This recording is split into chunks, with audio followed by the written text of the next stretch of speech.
हाँ, बिशप साहब, praise the Lord. Praise the Lord. Sir, आप अपने जीवन के बारे में बताइए, आपने प्रभु को अपना जीवन कैसे दिया? मैं एक मसीह परिवार में पैदा हुआ।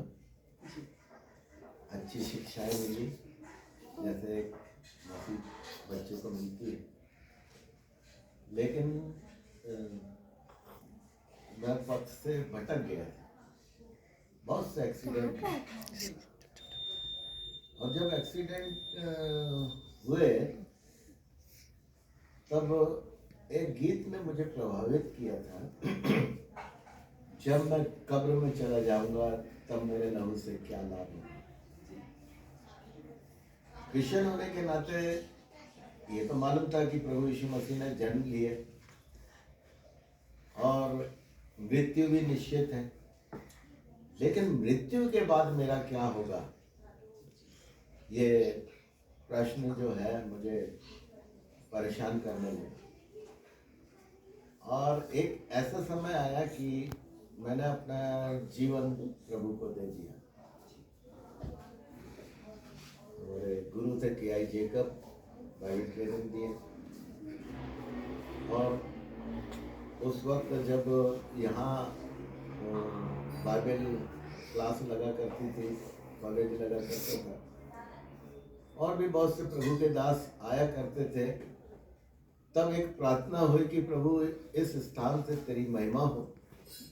और 9 साल बाद प्रभु अद्भुत रीति से मुझे अपनी सेवा के लिए बुलाया, याद दिलाया क्या प्रार्थना किया था, यही जगह मुझे चाहिए, और अद्भुत रीति से प्रबंध किया। यहाँ पर भवन बना और यहाँ से ही आराधना शुरू हुई। तो एक साधारण व्यक्ति की तरह मसीह जीवन में जी रहा था, लेकिन प्रभु ने वास्तव में अपनी सेवा के लिए जो है मुझे बुलाया, तो पूरी रीति से उसके लिए समर्पित। जी सर, जब आप इतनी सेवकाई करते हैं, इतना सारा काम करते हैं और आप बच्चों के बीच में भी काम करते हैं, तो सर आपको बाहर भी जाना पड़ता है, तो सर आप अपने परिवार को कितना समय दे पाते हैं? मेरे दोनों बच्चे बाहर में हैं, अपने पैरों पे खड़े हैं जी। ये प्रभु की आशीष है कि मेरे नौकरी के दौरान ही उनकी शादी हुई और उनका अपना अपना परिवार है। हम पति पत्नी यहाँ पर हैं, हमारी मैडम को भी यहाँ वहाँ जाना पड़ता है, और मेरा भी काम ऐसा है कि कभी भी कहीं भी जाना पड़ सकता है और जाता हूँ। तो इस बीच अद्भुत रीति से प्रभु प्रबंध करते हैं। परिवार को समय देना है, यानी वो अब अपना वो घर देख रहे हैं, मैं अपना देख रहा हूँ, और वाइफ की तरफ से काफ़ी सहयोग मिल जाता है, तो मैं बाहर भी चला जाता हूँ। जी। तो सर अभी क्रिसमस आने वाला है, सर आप हमारे दर्शकों को क्या संदेश देना चाहेंगे? बहुत सोचने वाली बात है। जैसे कि अभी आपसे बात किया, एक विचार जो मन को काटता था कि जब मैं कब्र में चला जाऊंगा तब मेरे लहू से क्या लाभ होगा। इस बीच जब मैं संसार में और प्रभु की ओर जाने के लिए तैयार हो रहा था, तब एक गीत मेरे डायरी में नोट हुआ। वो ये गीत था कि हम मनाते हैं जन्मदिन राजा यीशु का, सबके लिए वो आया जगत में, तूने भी सोचा है क्या, क्यों आया जगत में। सोच तुझे जब कांटा जो चुभता, दर्द का एहसास कर, तेरे लिए कांटों का ताज पहना, इसका तू एहसास कर। तो उसके आने और उसके दुख उठाने का जो तस्वीर मेरे सामने प्रभु ने रखा।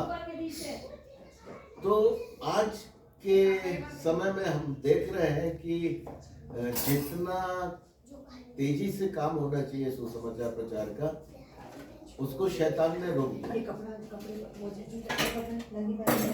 और जिस उद्देश्य से प्रभु आए और जिम्मेदारी हमको सौंपी, हम उस उद्देश्य को भूल रहे हैं।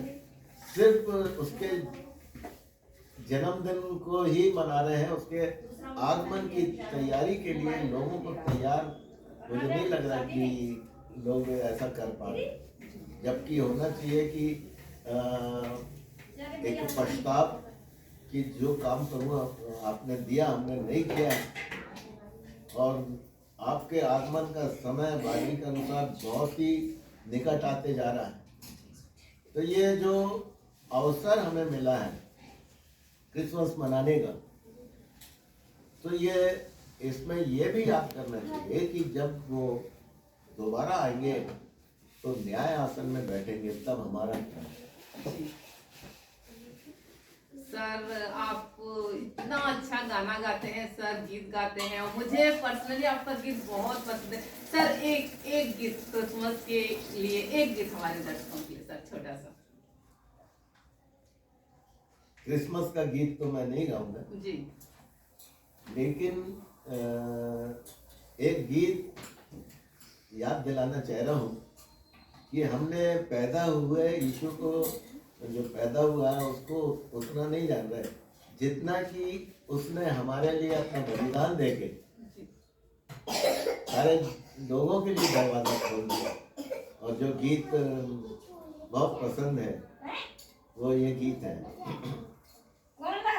जो क्रूस पे कुर्बान है वो मेरा मसीहा है, हर जख्म जो उसका है वो मेरे गुनाह का है, वो मेरे गुनाह का है, जो क्रूस पे कुर्बान है। इस दुनिया में ले आए मेरे ही गुनाह उसको, मेरे ही गुनाह उसको। क्या खूब है कुर्बानी, क्या प्यार अनोखा है, क्या प्यार अनोखा है, जो क्रूस पे कुर्बान है वो मेरा मसीहा है, हर जख्म जो उसका है वो मेरे गुनाह का है। Thank you sir, thank you sir. आपने इतना अच्छा और इतना अपना समय निकाला और हमारे दर्शकों को आपने संदेश दिया। थैंक यू सर, आपने समय दिया, इसलिए thank you so much. Thank you.